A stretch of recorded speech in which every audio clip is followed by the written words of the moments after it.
She was sold by her mother-in-law for being infertile, until a single father of twins took her in. Part 1. Cast out like dust. The clang of steel utensils echoed in the small kitchen as Aisha wiped her tears on the edge of her dupatta. Her hands trembled as she stirred the tea, the heat barely matching the burn of the words that had pierced her just minutes ago. "You're barren," spat her mother-in-law, Razia. "A dried-up branch. What use are you to our family?" It wasn't the first time she'd heard it. But this time was different. This time, Aisha's husband, Samir, stood silent. His eyes met hers, not in defiance of his mother, not in defense of his wife, but in shameful agreement. For 3 years, Aisha had endured silent prayers, temple visits, humiliating remedies, and cruel insinuations. Every month brought hope, followed by tears. Every medical test whispered the same truth: it was not her fault. But Razia refused to listen. In her world, a woman who could not give birth was less than nothing. Then came the ultimate betrayal. Aisha was summoned to the drawing-room one night. She walked in, heart pounding, to see a stranger sitting beside Razia, a man with a thick beard and cruel eyes. Money exchanged hands in plain sight. "She'll cook, clean, and warm your bed. That's all she's good for," Razia said coldly. Aisha gasped. "Ami, what are you?" "She's yours now, Sajid Bhai," Razia said, not even glancing at Aisha. That night, Aisha's world shattered. Her cries were met with indifference. Her husband refused to stop it. "It's better this way," he muttered. And just like that, she was sold. Part 2. Escape into darkness. Sajid's house was a prison, a broken, filthy room in the slums. He locked her inside when he left, like some object. Aisha refused to eat. She sat curled up in the corner, knees to chest, praying, begging for a way out. The third night, he came drunk. "You better learn your place," he slurred. But fate, strange and quiet, intervened. As he stumbled toward her, the door banged open. A loud voice barked from outside. "Police! Hands up!" Turns out, Sajid was already wanted for trafficking. In the chaos, Aisha fled. She didn't stop running until her legs gave out. Her body fell to the side of a quiet, empty road at dawn.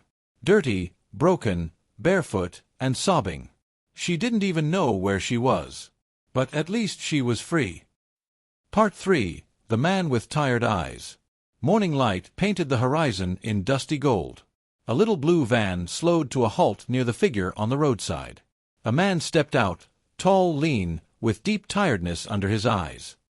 He looked down at her, a woman in torn clothes, shivering, cheeks streaked with tears. She opened her eyes weakly. "Please don't take me back," she whispered. The man didn't speak for a moment. Then, "You look like you haven't eaten in days." He extended his hand. "I'm Rayhan. I'm not here to hurt you." Aisha hesitated. Then, exhausted, she took it. Part 4. The House with Laughter.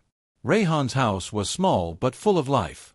2 small children ran around, twins, no older than 4. A boy and a girl with bright eyes and endless giggles. "Who's she, Baba?" asked the little girl, clinging to his leg. "She's our guest. Her name is Aisha." For the first time in years, Aisha felt something unfamiliar, warmth. Not physical, but emotional. The house smelled of lentils and laughter, of soft toys and chaos. Rayhan handed her a clean shawl. "Eat. Then rest. We'll talk later." She obeyed silently. That night, she slept on a soft mattress, not a cold floor. The children giggled in the next room as their father read them stories. She wept into the pillow, not from pain, but from disbelief. Part 5. The Healing. Days turned into weeks. Aisha began helping around the house, quietly. She cooked, cleaned, and helped the twins learn their alphabets. Slowly, color returned to her cheeks. Rayhan never asked questions. He only said, "Stay as long as you like." But one night, as they folded laundry together, Aisha finally broke the silence. "I was sold," she whispered, "by my own family, because I couldn't give them a child." Rayhan didn't flinch. "I lost my wife during childbirth," he said softly. Doctors had warned us, but she insisted. She gave me 2 angels, and lost her life." They sat in silence for a while. 2 souls broken differently, sitting side by side. Part 6. Bonds Beyond Blood. The twins adored Aisha. She told them stories, braided their hair, kissed their scraped knees. They called her Bia, a mix of Baji and Mama. One evening, the little girl asked, "Are you going to leave us too?" Aisha knelt down. "Do you want me to?" "No!" the twins shouted in unison. That night, Rayhan found her sitting on the porch. "I don't know why I'm still here," she said, staring at the stars. "Maybe I should leave before it feels too much like home." Rayhan looked at her, long and hard. "And if it is home?" She turned to him, stunned. "You didn't come into our lives by accident, Aisha," he continued. "You filled a space I didn't even realize was empty." She blinked, heart pounding. "I can't give you children," she said, her voice almost a whisper. He smiled.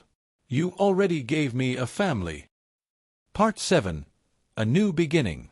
One crisp morning, the twins burst into the room wearing matching suits. "Today is Nika Day," they cheered. Aisha stood in front of the mirror, draped in a soft pink sari. Her hands trembled, but her heart felt peaceful. Outside, in a modest ceremony in the garden, Rayhan stood waiting, not with fire in his eyes, but with faith. Their vows were simple. He promised never to let her be discarded again. She promised to never let the light die in their home. And as they signed the papers, the twins clapped and danced. In that moment, Aisha realized something profound. Motherhood wasn't in the womb, it was in the heart. Part 8. Closure. Months later, she bumped into Samir at the market. He looked shocked. You remarried?" Aisha stood tall. "Yes. But you can't have children." She smiled. "I have 2. He looked confused. "They're not yours," he snapped. "No," she replied. "They're mine by choice, not chance. That's more powerful than biology." She walked away, head high. Part 9. Legacy of Love. Years passed. The twins grew up strong, smart, and kind. They always said, "Our Bia taught us the meaning of real love." Aisha never bore children, but she became a mother in every way that mattered. She mentored young women, worked at a women's shelter, and helped other abandoned wives rebuild their lives. She never returned to her old home. But word traveled. Razia died alone. Samir remarried twice, never found peace. But Aisha, she thrived. Not because of a man. Not because of motherhood. But because she learned her worth was not in her womb, it was in her heart, her courage, and her compassion. Final lines. She was once sold like a thing. Now she was priceless. Not because she bore children, but because she chose to raise them. And in that choice, she found herself.